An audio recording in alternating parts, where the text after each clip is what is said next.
폭군. 조선 500년 역사에서 단 한 명, 왕의 자리에서 쫓겨나며 이 이름으로 불린 사람이 있습니다. 연산군. 그는 신하들을 죽였고 백성을 괴롭혔으며 조선을 공포로 몰아넣었습니다. 역사책은 그를 폭군이라 기록했고 우리는 그렇게 배웠습니다. 하지만 오늘 저는 여러분께 한 가지 질문을 드리고 싶습니다. 연산군은 정말 처음부터 폭군이었을까요? 아니면 그렇게 될 수밖에 없는 시간을 너무 오래 견뎌야 했던 사람은 아니었을까요? 폭군은 태어나는 것이 아니라 만들어진다는 말이 있습니다. 한 사람이 괴물이 되기까지는 반드시 그만한 이유가 있습니다. 그리고 그 이유는 대부분 우리가 보지 못한 곳에, 기록되지 않은 곳에 숨어 있습니다. 연산군. 그의 이름 앞에는 항상 폭군이라는 수식어가 붙습니다. 하지만 그 이름 뒤에 숨은 질문을 우리는 한 번도 제대로 던져본 적이 없습니다. 이 사람은 왜 그렇게 변했을까? 무엇이 그를 그토록 잔혹하게 만들었을까? 그리고 조선이라는 나라는 한 사람이 무너지는 걸 왜 막지 못했을까? 이 이야기는 연산군의 죄를 나열하지 않습니다. 대신 그가 왜 그렇게 변했는지를 처음부터 다시 따라갑니다. 왕이 되기 전, 왕세자였던 시절, 그보다 더 이전, 한 아이였던 시절로 거슬러 올라갑니다. 연산군이라는 이름을 듣고 여러분은 무엇을 떠올리시나요?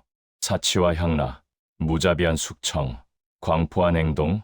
맞습니다. 그는 분명 그런 일들을 저질렀습니다. 하지만 그 사람이 처음부터 그런 사람이었을까요? 아닙니다. 연산군은 한때 누구보다 조심스럽고 외로운 아이였습니다. 울어도 되는 아이가 아니었고 감정을 드러내서는 안 되는 왕세자였으며 사랑받을 자격조차 의심받았던 존재였습니다. 그는 어머니에 대해 묻는 것이 금지된 아이였습니다. 존재하지만 말할 수 없고 죽었지만 애도할 수 없었던 어머니. 연산군은 이미 어린 시절부터 감정을 숨기는 법을 배워야 했습니다. 여러분, 이런 사람을 떠올려 보십시오. 말하고 싶어도 말할 수 없었던 순간들, 울고 싶어도 참아야 했던 밤들, 누군가에게 기대고 싶었지만 기댈 곳이 없었던 시간들. 우리는 모두 그런 순간을 살아왔습니다. 특히 여러분 세대는 말 못하고 참고 살아온 세대이십니다. 감정은 약함이었고 눈물은 나약함이었으며 표현은 사치였던 시대를 견뎌내신 분들입니다. 연산군도 그랬습니다. 다만 그는 왕세자였기에 더 심했고 왕이 되었기에 더 위험했습니다. 그리고 결국 무너졌습니다. 오늘 이 이야기는 연산군을 미화하려는 것이 아닙니다. 그가 저지른 일들은 분명 용납할 수 없는 것들입니다. 하지만 동시에 우리는 이 질문을 던져야 합니다. 한 사람이 괴물이 되는 걸 왜 아무도 막지 못했을까? 그리고 그 시작은 어디였을까? 이제부터 우리는 연산군의 이야기를 처음부터 다시 시작합니다. 폭군이라는 이름이 붙기 전, 왕이 되기 전, 한 아이가 어머니를 잃고 침묵 속에서 자라며 결국 조선 전체를 향해 분노하기까지의 긴 여정을 함께 따라가겠습니다. 이 이야기는 약 40분 정도 이어집니다. 편안한 자리에 앉으셔서 천천히 들어주시기 바랍니다. 그럼 이제 시작하겠습니다. 연산군. 그의 본명은 이육리렁입니다. 1476년 성종과 패비 윤씨 사이에서 태어난 아이, 조선의 왕자로 태어났지만 그의 인생은 처음부터 불안했습니다. 왜냐하면 그의 어머니 윤씨는 왕비였다가 폐위된 여인이었기 때문입니다.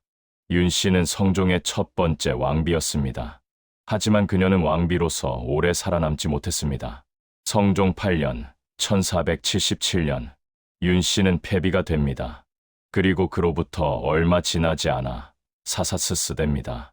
왕명에 의한 죽음이었습니다. 이유는 여러 가지로 전해집니다.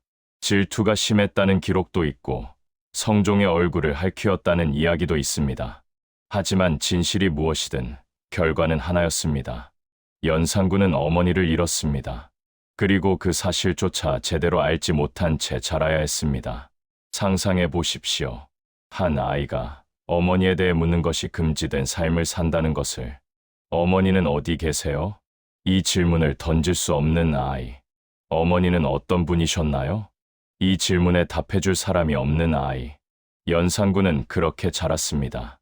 궁궐 안에서 수많은 사람들에 둘러싸여 있었지만 그는 본질적으로 혼자였습니다. 어머니는 존재하지만 말할 수 없고 죽었지만 애도할 수 없는 존재였습니다. 이것은 단순한 슬픔이 아닙니다. 이것은 정체성의 문제입니다.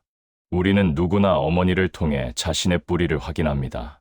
내가 누구인지, 어디서 왔는지, 나는 어떤 사람인지를 어머니를 통해 배웁니다. 하지만 연산군에게는 그것이 없었습니다. 그는 자신의 절반을 알 수 없는 아이였습니다. 그리고 그 궁금증은 질문할 수 없었기에 더 깊어졌습니다. 조선왕조실록에는 이런 기록이 있습니다. 성종시대 어린 왕세자 이융이 간혹 어머니는 어디 계시냐고 물었다는 기록이 남아 있습니다. 하지만 그때마다 주변 사람들은 말을 흐렸습니다. 어머니께서는 편찮으셔서 지금은 보실 수 없다. 거짓말이었습니다. 하지만 아이는 그것을 진실로 받아들여야 했습니다. 어린 연산군은 점점 더 조용해졌습니다. 묻지 않는 아이가 되었습니다. 표정을 드러내지 않는 아이가 되었습니다. 그리고 그것은 감정이 사라진 것이 아니라 감정을 숨기는 법을 배운 것이었습니다. 여러분도 아실 겁니다. 감정을 숨기며 산다는 것이 얼마나 고통스러운지를, 말하고 싶어도 말할 수 없고 울고 싶어도 울 수 없는 삶이 얼마나 힘든지를. 연산군은 왕세자였기에 그 고통이 배가 되었습니다. 왕실의 아이는 울어서는 안 되고 감정을 드러내서는 안 되며 항상 모범적이어야 했습니다. 특히 어머니가 패비였던 아이는 더더욱 조심해야 했습니다. 한 번의 실수도, 한 번의 감정 표출도 그의 정통성을 의심받게 만들 수 있었기 때문입니다. 그래서 연산군은 더욱 철저히 감정을 억눌렀습니다. 그리고 그 억눌린 감정은 사라지는 것이 아니라 쌓였습니다. 깊은 곳에, 아무도 보지 못하는 곳에. 연산군은 1483년 7세의 나이에 왕세자로 책봉됩니다. 어린 나이에 조선의 후계자가 된 것입니다. 하지만 이것은 축복이 아니라 또 다른 무게였습니다.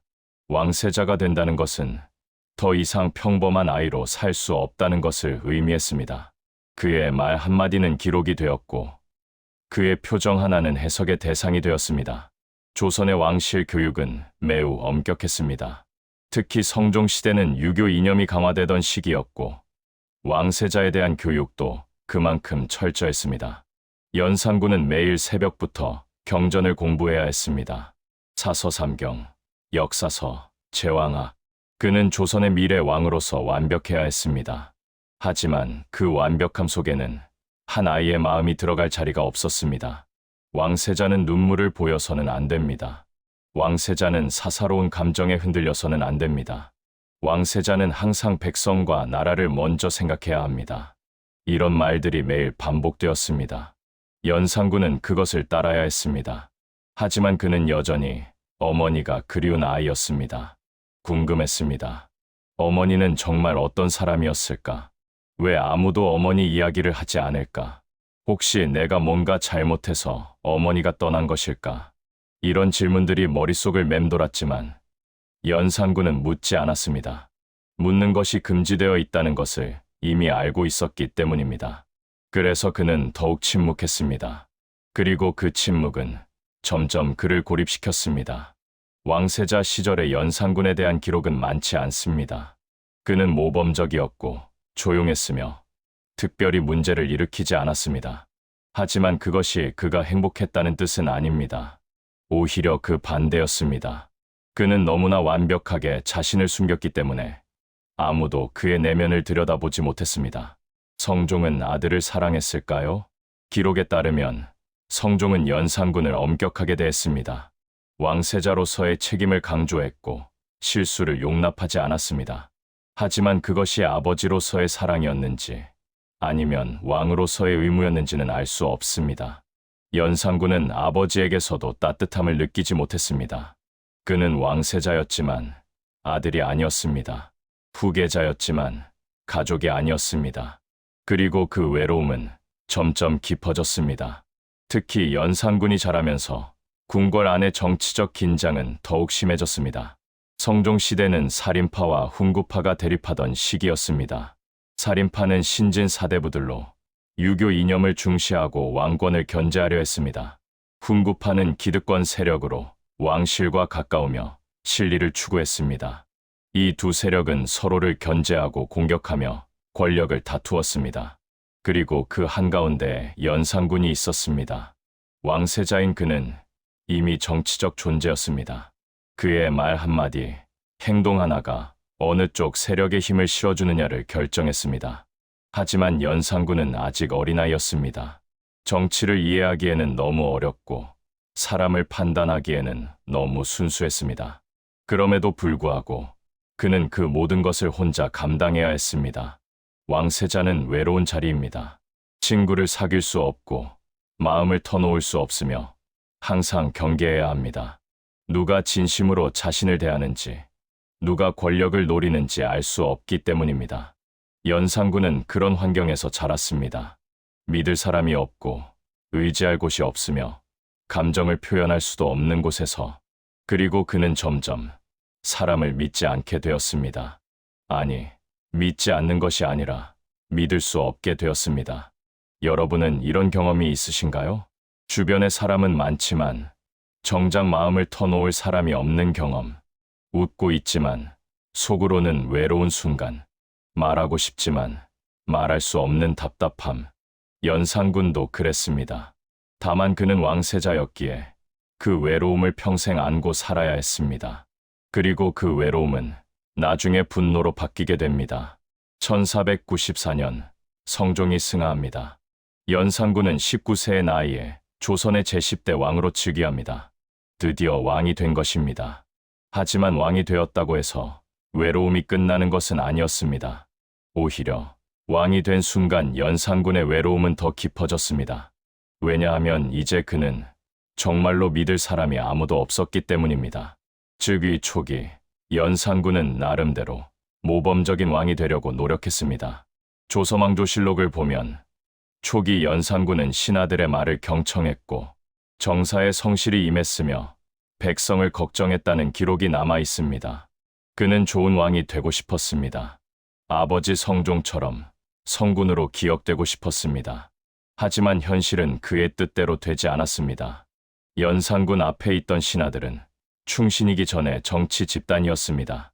살인파와 훈구파는 여전히 대립했고 서로를 견제하고 공격했습니다. 그들은 왕을 위해 일하는 것이 아니라 자신들의 권력을 위해 움직였습니다. 연산군은 그것을 느꼈습니다.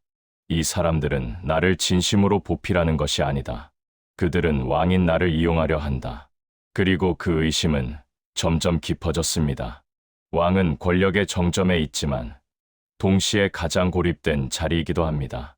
모든 사람이 왕을 우러러보지만 동시에 모든 사람이 왕을 이용하려 합니다. 누가 진심인지 누가 거짓인지 알 수 없습니다. 연산군은 그 의심 속에서 혼자였습니다. 그리고 그때 그는 어머니 이야기를 다시 듣게 됩니다. 정확히 언제, 어떻게 알게 되었는지는 기록마다 차이가 있습니다. 하지만 분명한 것은 연산군이 성인이 되고 왕이 된 후 어머니 윤 씨의 죽음에 대한 진실을 알게 되었다는 것입니다. 어머니는 단순히 병으로 돌아가신 것이 아니었습니다. 폐비가 되었고 사사되었습니다. 그리고 그 과정에는 수많은 신하들이 관여했습니다. 어머니를 폐비로 만들자고 주장한 사람들, 어머니를 죽이라고 건의한 사람들, 그 결정을 방관한 사람들. 연산군은 그 사실을 알게 되었을 때 무엇을 느꼈을까요? 분노였을까요? 슬픔이었을까요? 배신감이었을까요? 아마도 그 모든 것이었을 것입니다. 1504년 연산군 10년 갑자사화가 일어납니다. 연산군은 어머니 윤 씨의 폐위와 사사에 관여한 사람들을 숙청하기 시작합니다. 이미 죽은 사람은 부관 참시를 하고 살아있는 사람은 처형했으며 그 가족들까지 연좌제로 처벌했습니다. 이것은 단순한 복수가 아니었습니다. 이것은 평생 쌓인 분노의 폭발이었습니다. 연산군은 더 이상 참지 않았습니다. 더 이상 감정을 숨기지 않았습니다. 그는 왕이었고 이제 그 권력을 사용할 수 있었습니다. 하지만 그 권력은 치유가 아니라 파괴로 향했습니다. 갑자사화는 끔찍했습니다. 수많은 사람들이 죽었고 가족들이 멸문지화를 당했으며 조선 전체가 공포에 떨었습니다. 연산군은 무자비했습니다. 용서도 자비도 없었습니다. 하지만 그것이 그를 행복하게 만들었을까요? 아닙니다. 복수는 그의 상처를 치유하지 못했습니다. 오히려 그를 더욱 고립시켰습니다. 사람들은 연산군을 두려워하기 시작했습니다. 신하들은 더 이상 직언하지 않았습니다. 왕의 비위를 건드리는 것은 곧 죽음을 의미했기 때문입니다. 연산군 곁에는 이제 정말로 아무도 남지 않았습니다. 그를 두려워하는 사람들만 있을 뿐, 그를 진심으로 걱정하는 사람은 없었습니다. 그리고 연산군은 그 외로움을 권력으로 채우려 했습니다. 더 많은 사치, 더 많은 향락, 더 많은 통제. 하지만 그 무엇도 그의 마음을 채우지 못했습니다. 그는 왕이었지만 여전히 외로웠습니다. 권력을 가졌지만 여전히 불행했습니다. 그리고 그 불행은 점점 조선 전체를 잠식했습니다. 하지만 그 중에서도 가장 큰 감정은 아마도 이것이었을 것입니다. 내가 평생 숨기고 살았던 그 외로움, 그 궁금증, 그 상처는 모두 이들 때문이었구나. 연산군의 분노는 단순히 어머니를 죽인 사람들에게만 향한 것이 아니었습니다. 그의 분노는 자신을 속이고 외롭게 만든 조선 전체를 향했습니다. 왜 아무도 진실을 말해주지 않았는가? 왜 나는 평생 어머니에 대해 묻지 못하고 살아야 했는가? 왜 나는 이렇게 외롭게 자라야 했는가? 그 질문들이 이제는 분노가 되어 폭발했습니다. 그리고 그 분노는 갑자사화로 이어집니다. 1504년, 연산군 10년, 갑자사화가 일어납니다. 연산군은 어머니 윤씨의 폐위와 사사에 관여한 사람들을 숙청하기 시작합니다. 이미 죽은 사람은 부관 참시를 하고 살아있는 사람은 처형했으며 그 가족들까지 연좌제로 처벌했습니다. 이것은 단순한 복수가 아니었습니다. 이것은 평생 쌓인 분노의 폭발이었습니다. 연산군은 더 이상 참지 않았습니다. 더 이상 감정을 숨기지 않았습니다. 그는 왕이었고 이제 그 권력을 사용할 수 있었습니다. 하지만 그 권력은 치유가 아니라 파괴로 향했습니다. 갑자사화는 끔찍했습니다. 수많은 사람들이 죽었고 가족들이 멸문지화를 당했으며 조선 전체가 공포에 떨었습니다. 연산군은 무자비했습니다. 용서도 자비도 없었습니다. 하지만 그것이 그를 행복하게 만들었을까요? 아닙니다. 복수는 그의 상처를 치유하지 못했습니다. 오히려 그를 더욱 고립시켰습니다. 사람들은 연산군을 두려워하기 시작했습니다. 신하들은 더 이상 직언하지 않았습니다. 왕의 비위를 건드리는 것은 곧 죽음을 의미했기 때문입니다. 연산군 곁에는 이제 정말로 아무도 남지 않았습니다. 그를 두려워하는 사람들만 있을 뿐, 그를 진심으로 걱정하는 사람은 없었습니다. 그리고 연산군은 그 외로움을 권력으로 채우려 했습니다. 더 많은 사치, 더 많은 향락, 더 많은 통제. 하지만 그 무엇도 그의 마음을 채우지 못했습니다. 그는 왕이었지만 여전히 외로웠습니다. 권력을 가졌지만 여전히 불행했습니다. 그리고 그 불행은 점점 조선 전체를 잠식했습니다. 연산군은 왜 폭군이 되었을까요? 그는 즐기기 위해 잔혹해진 것이 아닙니다. 그는 무너진 감정을 권력으로 눌러버린 왕이었습니다. 평생 참아온 외로움, 평생 숨겨온 슬픔, 평생 억눌러온 분노, 그 모든 것이 한꺼번에 터져 나왔을 때 그는 더 이상 자신을 통제할 수 없었습니다. 연산군의 폭정은 단순히 나쁜 선택의 결과가 아닙니다. 그것은 한 사람이 붕괴되는 과정이었습니다. 그리고 그 붕괴를 아무도 막지 못했습니다. 왜냐하면 그때는 이미 너무 늦었기 때문입니다. 연산군을 막아야 했던 순간은 훨씬 전이었습니다. 어린 시절, 어머니를 잃고 외로워하던 그때, 왕세자 시절, 감정을 숨기며 자라던 그때, 즉위 초기, 신하들을 믿지 못하고 의심하던 그때, 그때 누군가 그의 손을 잡아주었다면, 그의 이야기를 들어주었다면, 그를 진심으로 보필해 주었다면, 역사는 달라졌을지도 모릅니다. 하지만 아무도 그러지 않았습니다. 조선은 연산군을 왕으로 만들었지만 그를 사람으로 대하지 않았습니다. 그를 후계자로 키웠지만 그를 아들로 사랑하지 않았습니다. 그리고 그 결과는 폭군의 탄생이었습니다. 1506년 연산군 12년 중종반정이 일어납니다. 신하들이 반란을 일으켜 연산군을 폐위시킵니다. 조선 역사상 처음으로 왕이 신하들에 의해 쫓겨난 것입니다. 연산군은 강화도로 유배되었고 2달 후 그곳에서 죽습니다. 그의 나이 31세였습니다. 역사는 그를 폭군이라 기록했고 그의 묘조차 주지 않았습니다. 그는 군중으로 남았습니다. 왕이 아닌 그저 군으로. 하지만 우리는 묻습니다. 연산군은 정말 처음부터 그런 사람이었을까요? 연산군의 마지막 몇 년은 참혹했습니다.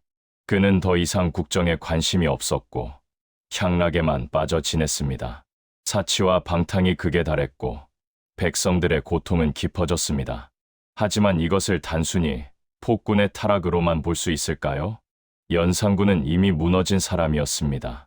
갑자사와 이후 그는 더 이상 사람을 믿지 않았습니다. 신하들은 그를 두려워했고 백성들은 그를 원망했으며 가족들조차 그를 이해하지 못했습니다. 연산군은 완전히 고립되었습니다. 그리고 고립된 권력은 필연적으로 폭주합니다. 왜냐하면 멈춰줄 사람이 없기 때문입니다. 조선시대에는 직언즈이엔이라는 전통이 있었습니다. 신하가 왕에게 올바른 말을 하는 것, 왕이 잘못하면 목숨을 걸고 간언하는 것. 이것이 조선의 정치 시스템이었습니다. 하지만 연산군 시대에는 그 직언이 사라졌습니다. 왜냐하면 직언을 한 신하들이 모두 죽었기 때문입니다. 연산군은 자신에게 반대하는 목소리를 용납하지 않았습니다. 조금이라도 비판하면 죽였고 간언하면 처형했습니다. 그 결과 신하들은 침묵했습니다. 왕의 잘못을 알면서도 아무도 말하지 않았습니다. 목숨이 아까웠기 때문입니다. 하지만 그것이 과연 신하들만의 잘못이었을까요? 아닙니다. 이것은 시스템의 실패였습니다. 조선이라는 나라가 한 사람의 폭주를 막지 못한 것입니다.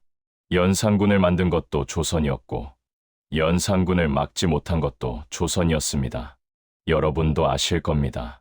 권력을 가진 사람이 외로워지면 그 권력은 위험해진다는 것을, 주변에 진심으로 충고해줄 사람이 없으면 사람은 길을 잃는다는 것을. 연산군도 그랬습니다. 그는 왕이었지만 곁에는 아무도 없었습니다. 그를 두려워하는 사람들만 있었을 뿐 그를 진심으로 걱정하는 사람은 없었습니다. 그리고 그는 점점 혼자만의 세계로 들어갔습니다. 연산군의 마지막 몇 년 동안 그가 무엇을 생각했는지는 아무도 모릅니다. 기록은 그의 행동만 남겼을 뿐 그의 마음은 남기지 않았습니다. 하지만 우리는 추측할 수 있습니다. 그는 여전히 외로웠을 것입니다. 어린 시절부터 평생 외로웠던 그 감정이 마지막까지 그를 괴롭혔을 것입니다. 그는 어머니가 그리웠을 것입니다. 한 번도 제대로 애도하지 못한 그 상실이 평생 그의 가슴 속에 남아 있었을 것입니다. 그리고 그는 자신이 무너지고 있다는 것을 알았을 것입니다. 하지만 멈출 수 없었습니다. 왜냐하면 멈추는 법을 배운 적이 없었기 때문입니다. 감정을 다스리는 법도, 상처를 치유하는 법도, 사람을 믿는 법도, 그 무엇도 배운 적이 없었습니다.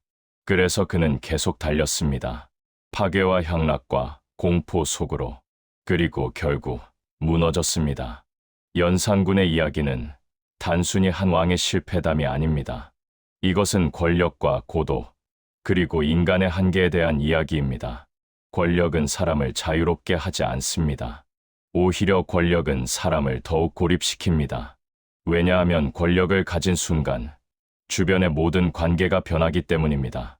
진심인지 거짓인지 알 수 없고 사랑인지 이용인지 구분할 수 없습니다. 연산군은 조선에서 가장 큰 권력을 가진 사람이었습니다. 하지만 동시에 가장 외로운 사람이었습니다. 여러분 중에도 이런 경험을 하신 분들이 있을 것입니다. 지위가 올라갈수록 마음 터놓을 사람이 줄어드는 경험, 책임이 무거워질수록 의지할 곳이 없어지는 외로움, 성공했지만 행복하지 않은 순간. 연산군도 그랬습니다. 그는 왕이었지만 행복하지 않았습니다. 권력을 가졌지만 자유롭지 않았습니다. 그리고 그 고독은 결국 그를 파괴했습니다. 인간에게는 한계가 있습니다. 아무리 강한 사람도 혼자서는 견딜 수 없는 것들이 있습니다. 상실, 외로움, 배신, 분노. 이런 감정들은 누군가와 나누지 않으면 내면에서 썩어갑니다. 그리고 그 썩은 감정은 언젠가 폭발합니다. 연산군이 바로 그랬습니다. 그는 평생 감정을 혼자 사귀었습니다. 울 수도, 말할 수도, 기댈 수도 없었습니다. 그리고 그 감정들이 쌓이고 쌓여서 결국 폭발했습니다. 하지만 그 폭발은 그를 해방시키지 못했습니다. 오히려 그를 더 깊은 어둠 속으로 밀어넣었습니다. 이것이 인간의 한계입니다. 우리는 혼자 살 수 없습니다. 누군가의 위로가 필요하고, 누군가의 손길이 필요하며, 누군가의 이해가 필요합니다. 그것이 없으면 우리는 무너집니다. 아무리 강한 사람도, 아무리 권력 있는 사람도 예외는 없습니다. 연산군은 그것을 증명했습니다. 그는 왕이었지만 결국 무너졌습니다. 권력이 그를 지켜주지 못했고, 지위가 그를 행복하게 만들지 못했습니다. 그에게 필요했던 것은 권력이 아니라 사람이었습니다. 진심으로 그를 대해줄 사람, 그의 상처를 이해해줄 사람, 그의 외로움을 함께해줄 사람. 하지만 그런 사람은 끝까지 나타나지 않았습니다. 이제 이야기를 마무리할 시간입니다. 연산군은 분명 잘못된 선택을 한 왕입니다. 그가 저지른 일들은 용납할 수 없는 것들이었고, 수많은 사람들에게 고통을 주었습니다. 그의 죄는 명백합니다. 하지만 동시에 우리는 이 질문을 던져야 합니다. 연산군은 왜 그렇게 되었을까? 그는 처음부터 폭군이 아니었습니다. 그는 어머니를 잃은 아이였고, 외로운 왕세자였으며, 신하들을 믿지 못한 왕이었습니다. 그리고 그는 결국 무너졌습니다. 조선이라는 나라는 연산군을 왕으로 만들었지만 그를 사람으로 돌보지 못했습니다. 시스템은 완벽했지만 그 시스템 속에서 한 사람의 마음은 무너져갔습니다. 그리고 아무도 그것을 알아채지 못했습니다. 아니, 알아채고도 손을 내밀지 않았습니다. 이것이 연산군 이야기의 진짜 비극입니다. 한 사람이 괴물이 되는 것을 모두가 지켜만 보았다는 것, 그리고 너무 늦게서야 그를 멈추기로 결정했다는 것. 역사는 결과를 기록합니다. 연산군은 폭군으로 기록되었고, 그것은 변하지 않을 것입니다. 하지만 이유는 우리가 다시 묻지 않으면 남지 않습니다. 그래서 우리는 오늘 이 질문을 던졌습니다. 왜 연산군은 그렇게 변했을까? 그리고 우리는 발견했습니다. 폭군은 태어나는 것이 아니라 만들어진다는 것을, 한 사람이 무너지기까지는 수많은 순간들이 있었다는 것을, 그리고 그 순간들에서 누군가 손을 내밀었다면 역사는 달라졌을지도 모른다는 것을. 여러분은 어떻게 생각하십니까? 연산군은 단순히 나쁜 왕이었을까요? 아니면 조선이 끝까지 돌보지 못한 한 사람이었을까요? 정답은 없습니다. 하지만 우리가 이 질문을 계속 던지는 것, 그것이 역사를 배우는 이유입니다. 연산군의 이야기는 500년 전의 이야기입니다. 하지만 이 이야기가 던지는 질문은 지금도 유효합니다. 우리 주변에도 연산군 같은 사람들이 있습니다. 권력을 가졌지만 외로운 사람, 성공했지만 행복하지 않은 사람, 상처를 안고 살지만 말할 수 없는 사람. 그들을 우리는 어떻게 대하고 있을까요? 판단하고 있지는 않나요? 결과만 보고 평가하고 있지는 않나요? 그들의 상처를, 외로움을, 아픔을 보려고 노력하고 있나요? 연산군의 이야기는 우리에게 말합니다. 한 사람이 무너지는 것을 우리 모두가 막을 수 있다고. 손을 내밀어주는 것, 진심으로 대해주는 것, 상처를 이해해주는 것, 그것만으로도 한 사람을 구할 수 있다고. 여러분도 살아오시면서 많은 상처를 받으셨을 것입니다. 말하고 싶어도 말할 수 없었던 순간들, 울고 싶어도 참아야 했던 밤들, 외로웠지만 혼자 견뎌야 했던 시간들. 하지만 여러분은 연산군처럼 무너지지 않으셨습니다. 왜일까요? 아마도 여러분 곁에는 누군가 있었기 때문일 것입니다. 손을 잡아준 사람, 말을 들어준 사람, 함께 해준 사람, 그 사람들이 여러분을 지켜준 것입니다. 연산군에게는 그런 사람이 없었습니다. 그래서 그는 무너졌습니다. 이것이 연산군 이야기의 교훈입니다.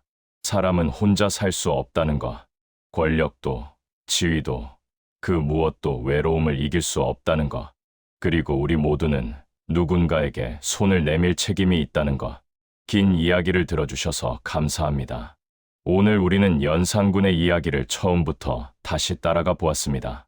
폭군이라는 이름 뒤에 숨은 한 사람의 인생을, 왕이기 전에 어머니의 아들이었던 아이를, 권력을 가졌지만 끝까지 외로웠던 사람을. 역사는 이미 연산군을 심판했습니다. 그는 폭군으로 기록되었고 그것은 변하지 않을 것입니다. 하지만 우리는 그 기록 너머를 볼 수 있습니다. 한 사람이 왜 그렇게 되었는지를, 무엇이 그를 그렇게 만들었는지를, 그리고 우리가 무엇을 배워야 하는지를. 연산군은 말합니다. 500년이 지난 지금도 사람을 판단하기 전에 이해하려 노력하라고, 결과만 보지 말고 과정을 돌아보라고, 그리고 무엇보다 외로운 사람에게 손을 내밀라고. 이것이 연산군이 우리에게 남긴 마지막 메시지입니다. 오늘 이야기가 여러분의 마음에 작은 울림이 되었기를 바랍니다. 그리고 여러분 주변의 누군가에게 작은 손길을 내밀 수 있는 계기가 되었기를 바랍니다. 감사합니다.